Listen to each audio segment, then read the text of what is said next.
If it's Wednesday, President Biden warns the world he is very concerned about the state of Israel's democracy as he urges Prime Minister Netanyahu to walk away from a judicial overhaul plan that has sparked weeks of massive protests.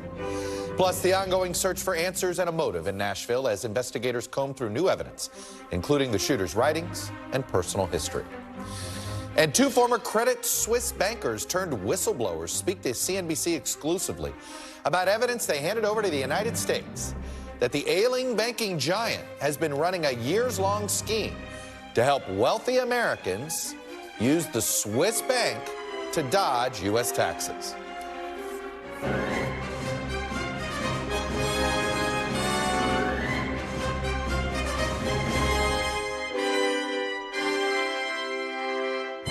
Happy Hump Day and welcome to Meet the Press Now. I'm Chuck Todd reporting from Washington, where a rare clash between U.S. and Israeli leaders has spilled into public view, raising some thorny questions about the intertwined fates of two of the world's most important democracies. Late yesterday, President Biden delivered his sharpest rebuke yet of Israeli Prime Minister Benjamin Netanyahu and his government's attempts to overhaul Israel's judiciary. Netanyahu was forced to pause that effort after weeks of intensifying demonstrations crippled the country, with protesters decrying the move as an undemocratic power grab by Bibi's far-right government. Here's President Biden speaking to reporters on two occasions yesterday, airing his grievances and concerns about Netanyahu's stated pause, while also suggesting that Netanyahu won't be invited to Washington anytime soon if he doesn't walk back. How concerned are you about the health of democracy there in Israel? Like many strong supporters of Israel, I'm very concerned. And I'm concerned that they get this straight. They cannot continue down this road. And I've sort of made that clear.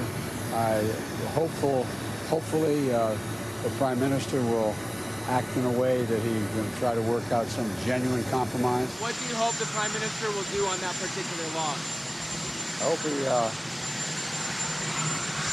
hope he walks away from it. Netanyahu and his allies are firing back today. Overnight, Netanyahu directly hit back at Biden's comments, saying, quote, Israel is a sovereign country which makes its decisions by the will of its people and not based on pressures from abroad, including from the best of friends. And then speaking remotely at a U.S.-led democracy summit, Netanyahu made it clear he had not abandoned his goal of judicial reform, even though a senior White House official told NBC News yesterday that they believed Israel's far-right government was going to abandon the plan. How do we ensure that the judiciary remains independent and that we balance the need to strengthen the executive and the legislative and at the same time protect individual rights? I think that balance can be achieved. And that's why I've promoted a pause that now enables both the opposition and the coalition to sit down and try to achieve a broad national consensus to achieve both goals. And I believe this is possible. Now comes the question of what comes next for the U.S.-Israel relationship, for democracy in Israel, and for the future of democracy here, because the crisis facing Israel right now is being driven by political divisions and far-right forces that are, frankly, eerily familiar to those of us here in the United States. Think about it. You have a conservative leader fighting for his political survival, facing intense legal scrutiny and charges of corruption, accusing courts of bias, beholden to far-right allies in a deeply divided nation. It comes back to the question that I've been asking for a while now. Is Israel's crisis an echo of what has already happened here in the United States, or a preview of what's to come in the United States? Joining me now is Raf Sanchez, who is on the ground for us in Tel Aviv. Kayla Tausche, CNBC's White House correspondent, is on the beat for us there. Raf, let me start with you. I assume Israel was open for business today. Is that fair to say? It is, Chuck. That general strike that absolutely paralyzed the country on Monday called off. The airport is open. Banks are open. I'd say there's a kind of wary calm here in Tel Aviv, especially, which has been kind of the epicenter of the protests. The protesters say they don't see this as over by any stretch. A delay, as Netanyahu has agreed to this legislation, is not enough as far as they're concerned. They want to know this legislation is dead, buried, and not going to be resurrected. But as you said, Netanyahu is under a lot of pressure from the far right of his own government. to push this through judicial overhaul through in some form. So everybody, including the White House, is waiting to see if this political crisis is truly over or if it's just been delayed by a couple of weeks, Chuck. And Raph, that's what I'm curious about. You know, in his coalition that he put together, and it was a tricky coalition, it's as far right as any coalition, successful coalition that he ever put together before. Does EFP, if he doesn't push this through, if he does walk away, does his government collapse? Well, it's kind of a game of chicken, right, between him and his far-right allies. They are threatening to walk out. They say that this judicial reform is of absolute priority for them.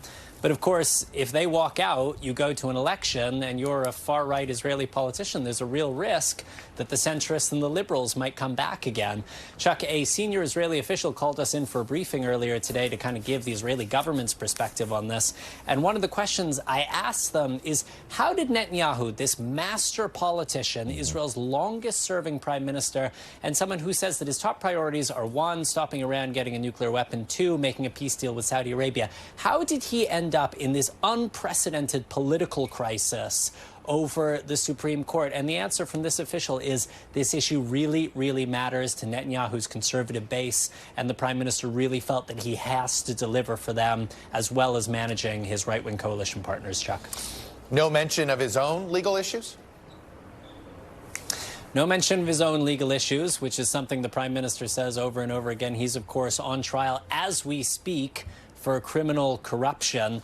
He points out that the judges who are presiding over his trial are already appointed, that this reform, this overhaul, that would give the government more control over how politicians, over how judges are appointed, would not impact directly on his trial. Yeah, I think that is why so many people, though, are taking it as some sort of political decision and not necessarily something larger than that. Raph Sanchez on the ground for us in Israel. Raph, thank you. We move over to Kayla Tausche. So, Kayla, why did the White House choose to speak out as aggressively as they did? Well, I think the White House would say that it's been consistent. Certainly, President Biden spoke with Prime Minister Netanyahu by phone last week. They have been back-channeling between the two governments at all levels for many weeks over this very issue, and certainly conveyed the fact that they believed that this proposal would have undercut democracy, that they saw it as flying in the face of checks and balances. And certainly, the president has conveyed that message directly to his counterpart, as well as to other levels of governments. But certainly, at this point, the government here is more concerned with results than rhetoric, and I think that perhaps the president felt that he had a little bit more political cover yesterday once this was in fact delayed to speak out about it. What's been interesting here, and I'm curious what the White House thinks of the fact that I think Prime Minister Netanyahu pushed back gently. He didn't push back harshly. He didn't try to do what he's done in the past, which is take advantage of our political divide to help himself there. What does the White House make of that, and do they see that as a green shoot, if you will? I think the White House is cautiously optimistic about that response, but certainly it might also speak to the fact that Netanyahu himself has to cobble together support for such a compromise deal, and perhaps he does not have that yet. And the White House is optimistic that that could come in the coming weeks. I spoke to an official just a few moments ago who suggested that it could be 60-40, that there is some sort of compromise that's reached that the White House feels comfortable with, but it still remains to be seen. Now, in theory, Kayla, we have a ton of leverage over Israel if we chose to use it. But usually on these issues, we never touch the defense stuff. We never touch the intelligence stuff because it matters too much to us. It's not just important to Israel, it's important to us. So what leverage are we really using here? Well, it's hard to know exactly how the U.S. could pull that lever, because where defense spending is concerned, Chuck, the U.S. and Israel are in the middle of a 10-year memorandum of understanding for $38 billion. And ultimately, it's up to Congress to appropriate a certain amount of money every single year. Logistically, politically, it would be nearly impossible for the U.S. to cut those strings. And especially when Republicans are looking to seize on this moment to try to strike a contrast, branding the Republican Party as the party that is the friend of the Jewish state and the Democrat Democratic Party as the opposite of that. You have Governor Ron DeSantis, who's visiting Israel next month and describing relations between the U.S. and Israel as unnecessarily strained and seeking to be the bridge there. So it's unlikely that you would find many Republicans who would want to cut that off at this moment right now. Yeah, Kayla Tausche on the White House beat for us and CNBC today. Kayla, good to see you. Thank you. Sure. Let me bring in now Martin Indyk. He's a former U.S. ambassador to Israel, distinguished fellow at the Council on Foreign Relations, and frankly, perhaps the best person from U.S. perspective to understand this relationship between the United States and Israel. Ambassador Indyk, it's always good to see you. Chuck, pleasure to be with you. Let me start with the bigger picture here and why I wanted to make this our lead story, because I think there's a ton of parallels between sort of where we are in our democracy and where Israel is in theirs. And the question that I pose to you, that I've been posing to others, is this our past or our future? Well, it's both. There is a reflection, as you said, an echo of what we've seen in the United States, although I have to say that we have not seen here the vast number of people going out in the streets to save our democracy. It's been the MAGA supporters that have been out there in the streets. I was in the demonstrations in Israel last week, and it was really quite stunning. The broad and deep support there is amongst secular Israelis. And notice, like the MAGA Republicans, they've taken the flag as their symbol, which I think a brilliant patriotic way of doing things. So in some senses, it's an echo, but it's also a preview of the kind of divisions that both our democratic societies face now, as the far right tries to push an anti-democratic agenda. In our case, it's challenging elections and the results of elections, right, and suppressing votes and so on. In Israel's case, it's the judiciary and protecting the independence of the judiciary. One of the things that I found mildly surprising so far is that Prime Minister Netanyahu, in the past, has used our political divide to help himself at times, right? He has not done that yet, and maybe he won't in this case. Does that surprise you? You give him too much credit, I'm afraid. I think he's been trying, and I think he's been failing. In fact, I'm quite surprised. Maybe Governor DeSantis has said something, but we don't hear it from the Republican leaders. In fact, Romney, Lindsey Graham, and even Marco Rubio came out expressing concerns about the judicial reform. And, you know, Joe Biden has put himself out on the line now, coming out publicly in saying that Netanyahu is not welcome in Washington until he cleans this up. You would expect a hail of criticism from the Republicans. And I can't believe that Bibi and Ron Dermer haven't been on the phone calling them up. We'll probably see an editorial in the Wall Street Journal tomorrow. But other than that, it's been surprisingly quiet. Is that because you think the nature that there is a personal element to it, right? The fact that if he didn't directly benefit from this judicial review for his own corruption case, there might be more political support for him here for it? Look, I can't pretend to know the minds of Republican politicians, but I do think that it affects the way people generally look at this judicial reform. The fact that Netanyahu could benefit from it personally and avoid going to jail as a result of stacking the court, which is the one piece of legislation that he was pushing so hard for. Yeah. And so there is that question mark that I think undermines his argument about how he's just trying to do the right thing for democracy. I'm just curious, do you think, I know Netanyahu is probably somebody that would never claim to have any regrets, but do you think he regrets dabbling so much in our politics in 2011 and 2012? Because I do think that left a mark on the Democratic Party. It left a mark on Biden. It left a mark on Washington that is not going away. No, I'm not aware of any sense of regret on his part. about that. I think the sense of regret he probably does have is the way in which he let this issue get away from him. As your correspondent was saying, he's a master politician and he's a master of the narrative.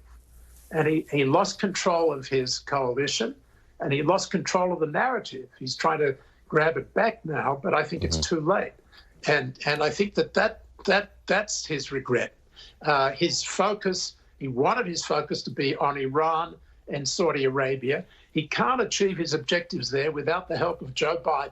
And now he's got a big problem with Joe Biden, and he can't even get to Washington to talk to him or his Republican friends about it. So I think that he has plenty of reason to regret that he let this issue dominate his agenda. What's your sense of whether he can keep his coalition together if he walks away from this judicial reform? I don't think he can afford to call their bluff and walk away from it. I think he's captive of them, and I'm quite pessimistic about the chances for consensus being achieved in these circumstances. The opposition. So that means this government's more likely going to collapse. Isn't that do you think it more likely they collapse, or they're able to ram something through? Well, I think they'll try to ram something through. There'll be massive protests, and then things will start to come apart. It always takes longer than you think, but I don't see how his balancing act can continue at this point. He's going to have to choose, and if I know Netanyahu, he'll choose political survival, try to keep his right-wing coalition together, and religious coalition. They've all got big stakes in this judicial reform. They're not about to give up. And the opposition isn't about to give up. And now President Biden's weighed in with the opposition. So he's got a problem with the United States on top of that. So he's really caught in a very difficult situation. So he's buying some time. We have the Passover holiday. He's going to make another attempt, you assume, by the end of the month, end of April? Well, I think if I know Netanyahu, although he's not acting the way he used to, he will try to put something on the table that looks reasonable and get the other side to reject it so he can blame them when it falls apart.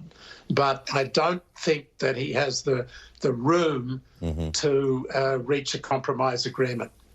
Martin Indyk, former U.S. ambassador to Israel, and like I said, in many ways, probably America's foremost expert on U.S.-Israeli relations. Good to see you. Thanks for your perspective. Thank you, Chuck. Coming up, the latest on what we're learning in the Nashville school shooting investigation, where the question of motive still remains front and center. That's next. Plus, a culture war consensus. In a Republican Party that can't agree on much of anything, fighting the culture war might be the most unifying issue inside today's GOP. We'll dive into that and talk to someone the White House is hoping will help them fight back. You're watching Meet the Press Now.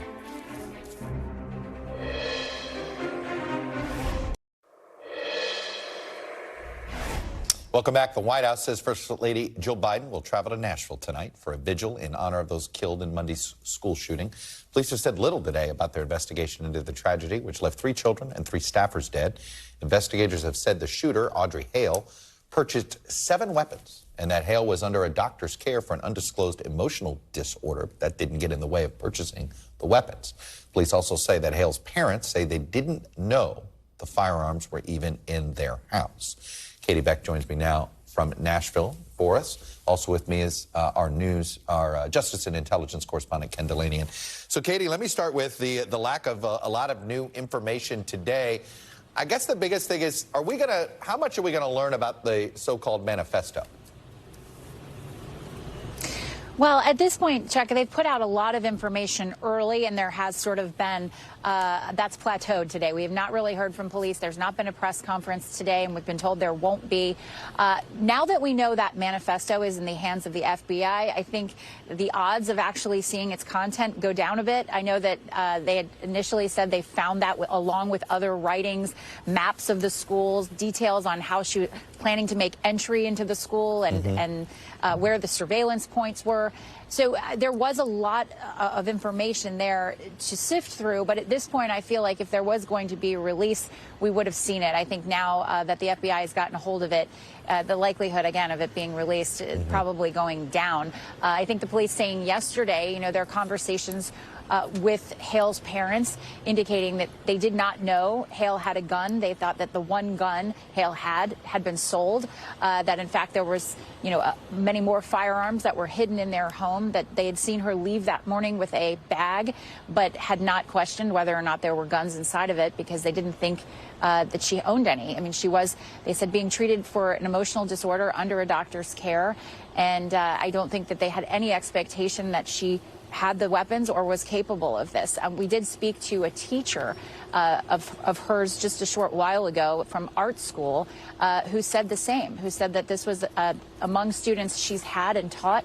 This was not one that red flagged her in any way, that she was a soft-spoken individual. And she said, I know it's not a popular opinion to feel sadness for someone who's done something so despicable, but in my heart, it's really hard to sort of reconcile that she could be this evil.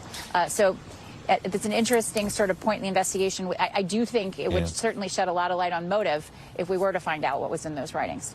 Did Hale have a job? Was Hale actively employed? I Yes. don't think so. I think that she was living at home with her parents at the time, and as we said, being treated. One thing that this teacher did say about her was that she was incredibly fragile on the very first day of class. She actually broke down and cried. She couldn't get a password to work on her computer. This was a graphic design course that she was taking, and that she burst into tears. So it does seem like, she was an emotional person. She said she was a very talented artist, and that she had a lot of gifts. But, as far as a career path, none that we know of. Gotcha. Ken Delaney, and I know you've been tracking this from how the government and law enforcement officials and the investigation part, it sounds like suddenly they've decided to really tighten up what they're releasing to the public. Any reason? Yeah, my spidey senses are tingling on this one, Chuck. After the police chief disclosed in an interview with Lester Holt that Audrey Hale had expressed resentment towards the school in those writings. It's been 2 days. We haven't heard a word about what is in those writings, even though the FBI and the police have been poring over them. It feels like there's something that they are not ready to release to the public about all this. And to answer your previous question, I don't know if Audrey Hale had a job either, but I did see evidence that she was earning money from being an artist. She was actually a very accomplished artist. You can see some of that art online. It's circulating around, and it looks like she had some. I'm just curious. It's sort of cartoon sketches, Okay. and it looks like she had some commercial commissions, that she actually was doing some art for brochures and children's books and things like that. And interestingly, in terms of the gender issue here, which is still a matter of some confusion, in the art portfolio that I saw, she had a self-portrait of, I'm saying she, Hale had a self-portrait of themselves as both a woman, Audrey, and a male, Aiden. And Aiden is the name that Hale used in her LinkedIn profile, although the profile was in the name of Audrey Hale. So but again, back to the law enforcement thing, I haven't gotten anything out of the FBI or police sources today about what they've learned about motive. I spoke to someone yesterday who said it's not accurate to say we don't know the motive. Well, what you should say is we haven't reached a definitive conclusion about it. It really feels like there are things that, for whatever reason, maybe just sensitivities to the grieving folks at the school, they are not ready to release. Is it possible they never do? There's not going to be a court filing, is there? That's a great, yes, it is very possible. There ultimately could be some freedom of information when this case is closed, but that's an open question. I mean, it would be a shame because why do we care about this? We care because people who study mass shootings want to know what the behaviors are that lead up to them to prevent the next one. And, the sort of planning and the meticulous planning that went into this attack suggests that she was in communication with other people. There's a whole online world out there of people who glorify mass shootings, unfortunately, and they talk to one another, and that feeds on itself. And the public deserves to know the details of that, Chuck. Katie Beck in Nashville, Ken Delaney at the Justice Department. Thank you both for that reporting. And before we go to break, we have another developing story that we've been following on Capitol Hill. It's a pretty significant development, though it is not final. By a vote of 66 to 30, the Senate, on a bipartisan basis, passed a bill that would repeal the 1991 and 2002 authorizations for use of military force, which essentially sanctioned the wars the U.S. waged in Iraq and Afghanistan. The bill now goes to the House, where its fate is uncertain, as Republican House Speaker Kevin McCarthy has not said if he would bring it up for a vote. But remember, he has said he would not bring up legislation that a majority of his conference does not support. In 2021, 49 House Republicans joined most Democrats in a vote to repeal the 2002 AUMF, back when Democrats controlled that chamber. If the bill does make it to President Biden's desk, the White House says he will sign it. Up next, culture wars, primary politics, and some red meat rhetoric. Why Republican presidential hopefuls are simply doubling down on the war on wokeness. What it means for 2024. Panel's next.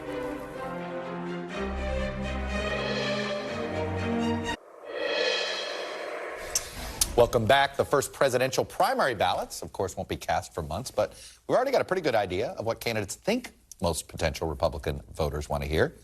Culture war posturing. Check out this new ad from Republican presidential candidate Vivek Ramaswamy. We're in the middle of a national identity crisis. Faith, patriotism, and hard work have disappeared. Wokeness, gender ideology, and the climate cult have taken their place. We spend so much time celebrating our diversity that we forget the values that bind us together. And I believe deep in my bones those values still exist. The Republican base may be divided on America's role in the world and domestic priorities like entitlement spending, but at this moment, it sure looks like the culture war is the last unifying link inside the GOP. A quick programming note. We're going to have Vivek Ramaswamy here on the show, on the set tomorrow. Joining me now is Tia Mitchell, Washington correspondent for the Atlanta Journal-Constitution, former New York Democratic Congressman Joe Crowley, and American Enterprise Institute senior fellow Danielle Pletka. Since we're dealing with the right side of the aisle, Danny, I will give you the first shot at this, and that is the famous three legs of the stool that Ronald Reagan talked about. The Republicans had to sort of balance. Two legs are gone, right? Fiscal conservatism and sort of a unifying national security view. We don't have it right now. There's only one leg, and that's quite a balancing act that they have to do. It is a balancing act, and that's why you're seeing a lot of disagreement, even among nominal 2024 candidates and actual 2024 candidates about things like Ukraine and defense spending. And so culture wars are the things that unite a lot of Republicans, because actually, when you look at not just the Republican base, but also a lot of suburban women and others, they're concerned about education. They're concerned about schools. They are concerned about these gender wars, about sports and who's playing against their kids. So those things are truly bread and butter issues for a lot of Americans in the way that, unfortunately, from my perspective, Ukraine is not. Joe, you buy that? Have you've seen your share of the suburban-urban split? Do you think that the Democrats ought to be wary here of just assuming these culture issues won't play with the middle? I think Dale's right that it does unite Republicans, at least certain sectors within the Republican Party, but it divides everyone else. Unfortunately, is the problem. And it just exacerbates, I think, what many believe is wrong in America these days. And it's tiring. It's exhausting at some point in time. You have the shooting yesterday, or the other day in Nashville, and again, what Republicans are focusing on is gender or transgender, as opposed to really what's killing our children are guns, and the all ever access to them. Here, this woman had 7 guns legally purchased, and what we're focusing on. But she was mentally not stable. There's no question about that. Should she have purchased them? No. Right. Absolutely not. And that is and actually. You and I agree on that, 100%. Right. But that's not being really. That's somewhat talked about, but it's there's more to it than just a mental health issue.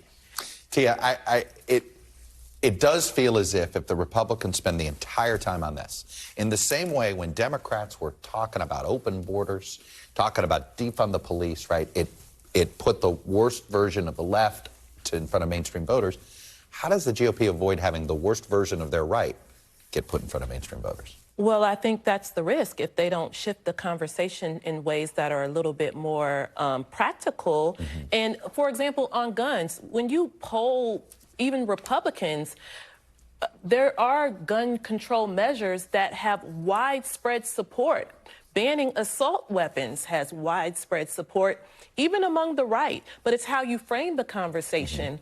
And if you frame it that Democrats want to take away all your guns because they hate the Constitution, then you're not going to be able to have, any type of conversation that could really result in anything good happening. And that's where Republicans run a risk, because they are framing it as a very us versus them combative politics on virtually every issue that does get people enraged. It might help you raise a lot of money, but it's terrible for governing, and it might not be great during a general election. Danny, do you fear a moment on the right? Because look, I do think the Democratic Party is still paying a price for those early debates with the 20 candidates where they were all trying to out-progressive one another, right? Except for when Joe Biden was like standing alone on some of these questions and everybody was beating him up, and it turned out, oh, he might have been closer to where the Democrats were, everybody else. Why do I have a feeling we could see that on the debate stage with Republicans? So, look, I think that to a large extent the Republican Party is still playing Donald Trump's game. Yeah. And that really is the risk. And of course, there is a vast group of other people who are delighted to see them playing Donald Trump's game. Not just Donald Trump, but the Democratic Party that backed all those MAGA candidates in the midterms, and the media, which enjoys very much this Donald Trump conversation, because everybody loves to hate Donald Trump, me included. So, I think that's part of the problem for the GOP. And if they are not able to walk that tightrope, as I would say Governor Youngkin did very well, as Brian Kemp in Georgia has managed to do, if they can't figure that out, then guess what? 2024 is going to look like 2022 and 2020 and 2018. And you can't out-Trump Trump. That's the bottom line. And the attempt to do that, though, it only strengthens him. But I do think it opens up a lane for someone who's completely different from out-Trumping Trump and being less woke than anyone else. It's why I think don't ignore people like Vivek Ramaswamy. I sit here and it's like, go ahead. I mean, I do think people are hungry they don't like the current crop of people. T, I want to pivot because Danny is guilting me a little bit, but I also think Joe and Danny together actually can tackle some Israel politics as it impacts domestic America a little bit. The White House, how nervous are they that they're going to lose leverage over Netanyahu on this? I think the White House is trying to toe the line of sending a message that they don't want Israel to, run into decreasing its democracy, diminishing its democracy, and becoming more authoritarian. But I think the White House also has the risk of going too far and angering an ally, an old friend, and I think that's the line that Biden is trying to kind of toe, sending a strong message, but not, burning bridges with an ally. Are you surprised, Danny, that the American right hasn't taken up Bibi's cause? No, this is really an Israeli domestic issue. This is an outgrowth, not simply of the need for judicial reform in Israel, not to be too nerdy about this. There is a need for reform. The question is there a need to throw out the baby and the bathwater and, every single justice they have, or is there a need for, debate inside the country? But I think, honestly, this is an Israeli domestic issue. And as you see, when there are tens of thousands, even hundreds of thousands of Israelis lining the highway, as they have been, this is something that Israelis themselves are working through. I could see a Republican taking up the mantle for not interfering with the decision-making of Israel's sovereign government. After all, remember, Barack Obama sent his own campaign advisor to try to defeat Bibi in elections that were going on. You mean after Netanyahu got involved in the Republican presidential process here? And that whole game was really ugly. So I think that was a mistake by Bibi. That has had long-term consequences for Israelis. But the truth is that Bibi's problems right now have nothing to do with America. They are of his own making. Yeah. A majority of Democrats sided with the Palestinians, had more sympathy for Palestinians than Israel for the first time in a Gallup poll.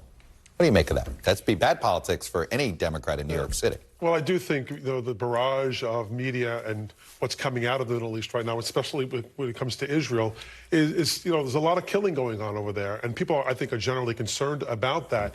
But I do think that Danielle's right in that I think this is an internal issue within Israel, but I do think that Netanyahu chose sides in American politics a number of years ago. Well, and I think this is what's driven this Democratic number. Despite his relationship, you don't think it has? Why? Despite his relationship with President Biden, which is different than it was with Obama. Yeah. I do think he chose his side a number of years ago. Go ahead. Why do you think that? Because the Democratic Party has been drifting away from support for Israel for many, many years, just by the way, as the Republican Party has been drifting towards support for Israel. No, it's true. When I first started in politics, it was the Republicans wanted nothing to do with Israel. Exactly. And it was the Pat Buchanan view was not an isolated view, right, Tia?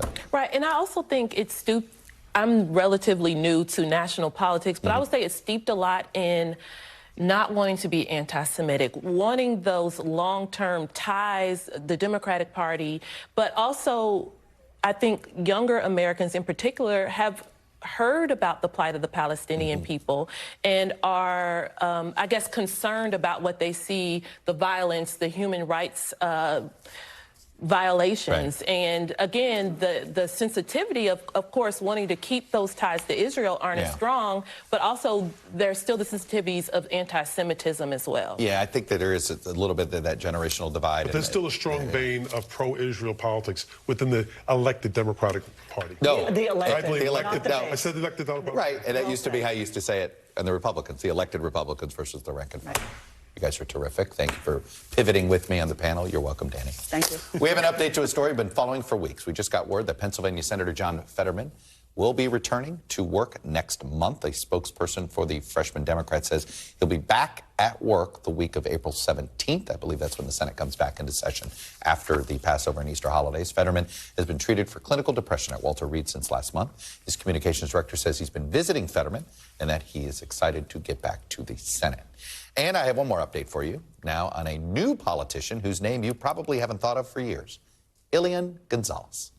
The now 29-year-old was just elected to office in his native Cuba, and he says he wants to use his new position to improve relations between the United States and Cuba. Gonzalez was just sworn into the National Assembly this week, and if you don't know who Elian Gonzalez is, or you just need a refresher, he was just 6 years old when he was rescued, floating on an inner tube off the coast of South Florida on Thanksgiving Day, 1999. His mother and several other Cubans died trying to get to the United States. The situation surrounding Gonzalez sparked a diplomatic crisis, with his Miami relatives trying to keep custody of him, while the Cuban government said he belonged with his father, who was back in Cuba. The U.S. government eventually agreed, and the 6-month-long saga came to a head in April of 2000, with armed federal agents raiding his relative's Miami home to extract Elian Gonzalez and return him to Cuba. This Pulitzer Prize-winning photo of that raid made newspaper and magazine covers around the world. That's what viral was before social media, kids. And it came to symbolize the strained relationship between the two countries, as well as a new era for the politics of many Cuban Americans. After the break, the politicization of America's education system. I'll talk to the head of one of the nation's most powerful teachers' unions about how she became the center of a culture war over the classroom. That's next.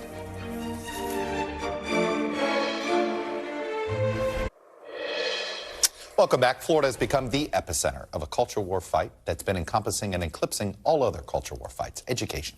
Governor Ron DeSantis has made education a key political wedge issue, ramping up legislation surrounding education across the state as he weighs his own potential 2024 presidential run. A new bill introduced earlier this month would bar students from going by preferred pronouns in school, even if their parents say it's okay. And another bill introduced earlier this week would block degree programs on diversity at state colleges, building on legislation that already limits how teachers across lower levels can teach diversity in classrooms. And earlier this week, a charter school principal was forced to resign after parents complained that 6th graders were shown, quote, inappropriate content as they studied Michelangelo's sculpture, David.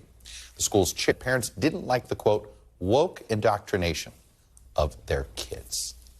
I'm joined now by someone pushing against these efforts with the backing of the Biden White House. It's the president of the American Federation of Teachers, Randi Weingarten. Randi Weingarten, good to see you. Thanks for coming here. First, I want to start with, you have been name-checked. You have been attacked and weaponized. You're not an elected official.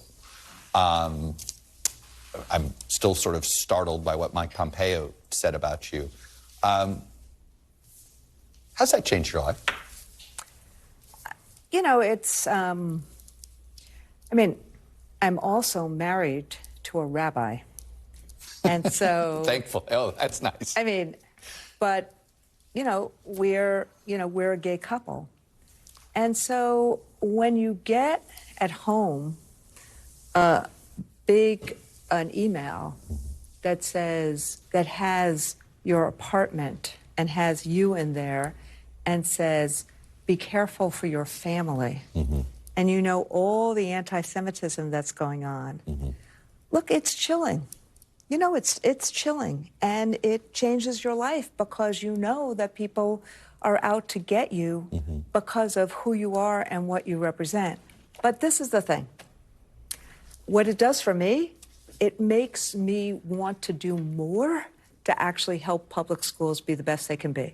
It makes me want to do more to practice my religion when we see anti-Semitic events. It makes me want to do more to see kids who are vulnerable. What I care about are the people who are anonymous and isolated, who don't have years of experience in this work. But the point of all the bullying is to make you try to shut up. And as a history teacher, I know, Tim Schneider and Applebaum, they'd all tell you that that apathy is the tool of the autocrat. Right. So, you know, so it's, you know, the page that DeSantis is using, it's autocracy. What Trump did was to try to create so much chaos and fear that you want the autocrat. And what America is about, and again, I'm sorry that I'm going back to my AP history days teaching, what America is about both the unity and the diversity.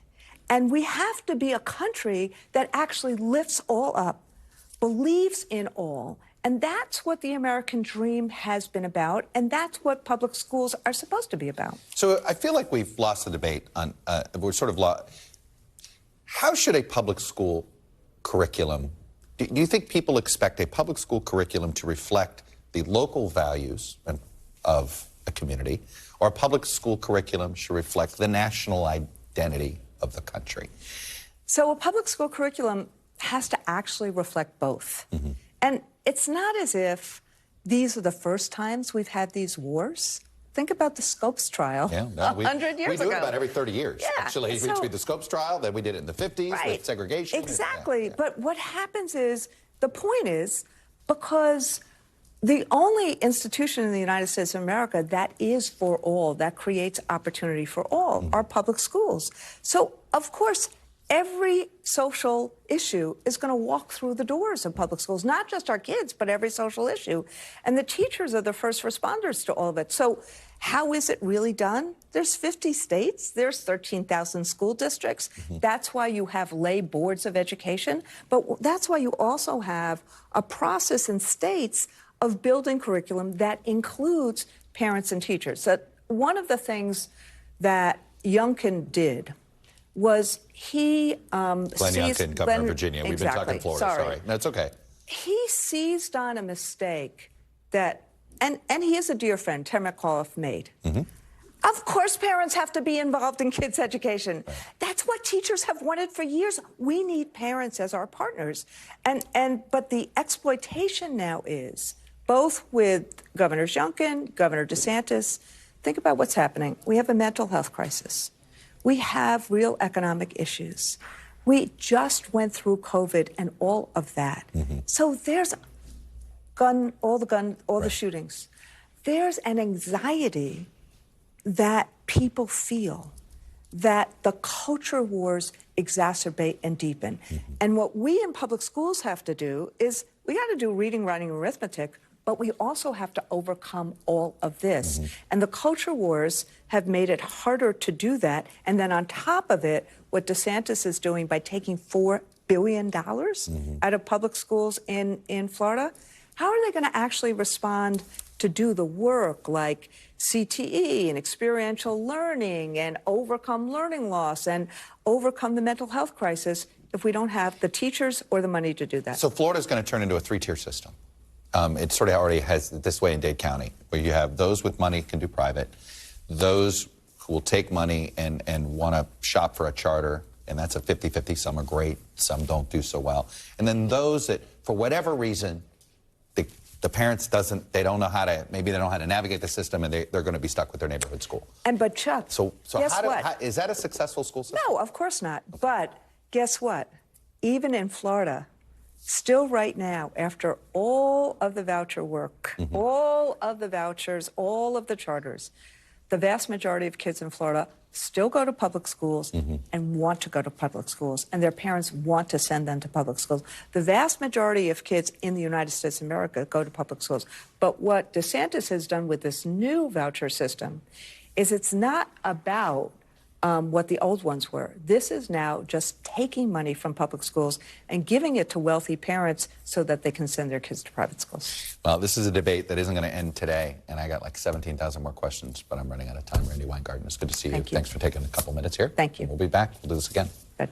Still to come, a damning new Senate finance report accuses Credit Suisse of violating a federal plea agreement by hiding massive fortunes from U.S. tax authorities. Hear from the whistleblowers next. You're watching Meet the Press now.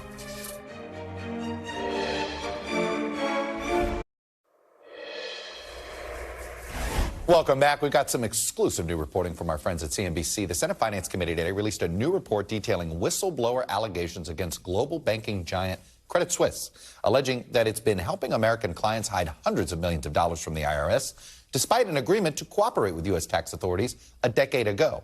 The allegations are surfacing in the wake of the bank's recent collapse and rescue. Right now, this appears to be unrelated. CNBC's Eamon Javers spoke to the whistleblowers exclusively and filed this report.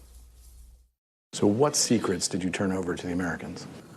One specific about an American family that over years hid their money in Switzerland and did not comply with their taxes. And you knew the name of the family? Correct. And you knew how much money they had? I knew the money they had, and I knew the accounts were all numbered secret accounts that were named by Italian cities. Code words were Italian cities? Were Italian cities. In 2014, Credit Suisse pled guilty to aiding and assisting U.S. taxpayers in filing false tax returns and agreed to pay a $2.6 billion penalty. At the time, the bank pledged to comply with American tax authorities in the future. But the Senate Finance Committee today says the Swiss bank didn't do that. Instead, the committee alleges the bank engaged in a long-running scheme to hide American assets by switching the nationalities of some U.S. taxpayers to other countries. Back in 2014, Credit Suisse executives told senators on Capitol Hill that they had cleaned up their act. We have proactively taken steps to require that only those U.S. clients who establish compliance with U.S. tax laws can be clients of our bank. That was a lie. Why do you say that? Well, they testified that they were 100% compliant. They testified that they've gone through all the accounts and they no longer had a problem. Not only did they have a problem, they had a very big problem on their hands. How do you know that? Well, I know that because I've seen firsthand what they did. One of the whistleblowers told me how the scheme allegedly worked by making sure wealthy American clients got second passports so the bank could justify counting them as foreign and not American accounts. So you're talking about Americans who hold two passports. Correct. They open the Swiss account in the foreign passport, and they just put their American passport in the pocket and their IRS obligations in their pocket. Exactly. Senate Finance Committee investigators obtained emails from inside the bank. In one, an American client who is the heir to a $200 million fortune hidden inside Credit Suisse writes to his Swiss banker. The subject line of the email reads, U.S. citizenship renounced. And the American says, attached is a confirmation letter I got in the embassy. I just tried to reach you. Congratulations, the banker replies. This is a big step for you, and I know it was not easy at all. Hear you soon. The heir to the fortune replies, thanks. Hopefully this should also make CS now more relaxed. He closes with a smiley face. Senate Finance Committee Chairman Ron Wyden told me it's not clear how much, if any, secret American money remains in the bank as UBS takes over. But he said he wants the U.S. Department of Justice to take another look at the bank's 2014 plea deal, which he says gave the bank a penalty discount for future cooperation. It is still going on. As of just the last couple of days, even more money has been found to have been concealed. And there are very substantial issues here. So I'm not taking anything off the table. But clearly, it's time to prosecute and ensure that there are penalties that send a strong message. And CNBC senior Washington correspondent Eamon Javers joins me now. Eamon, is someone going to, can we send somebody from another country to jail here?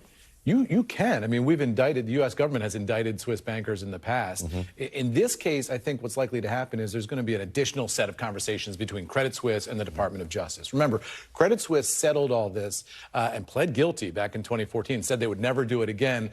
There's evidence here now from these whistleblowers that they were doing it again, at least for some period of years after that. So now the question is, can the DOJ impose additional penalties on them? And will that mess up the deal with UBS to rescue the bank? Why would somebody open a Swiss bank account who's an American citizen if they didn't want to hide the money from the IRS? One of the Swiss bankers I talked to for this story said the only reason to have a Swiss bank account is if you're hiding something, because they charge higher fees, they have poorer performance in general in terms of return on your assets. It's just a place to stash money, right? It's a place to stash money. Now, the Swiss banks would say, no, we offer all sorts of bespoke services, we have great client relationships, we have access to European markets, all sorts of reasons to be here. But traditionally, if you had money and you're a wealthy person, you'd put it in Bank of America or something in New York. To go to Switzerland was to find that Swiss secrecy. This whistleblower cut.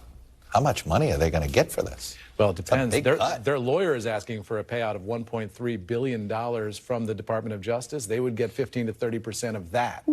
And the lawyer would get a chunk of that. I don't think it's going to go that high. But it's going to be in the millions, isn't it? I would imagine, but it's very hard to say. This is a big collection here for the American treasury. You would think. This is a big question mark right now. All right. Eamon Javers, good to see you. Thanks, John. All right. NBC News Now coverage will continue with Hallie Jackson right now because I am so late and so out of time. We'll see you with more Meet the Press Now tomorrow. Hallie, the show is yours. Thanks for watching our YouTube channel. Follow today's top stories and breaking news by downloading the NBC News app.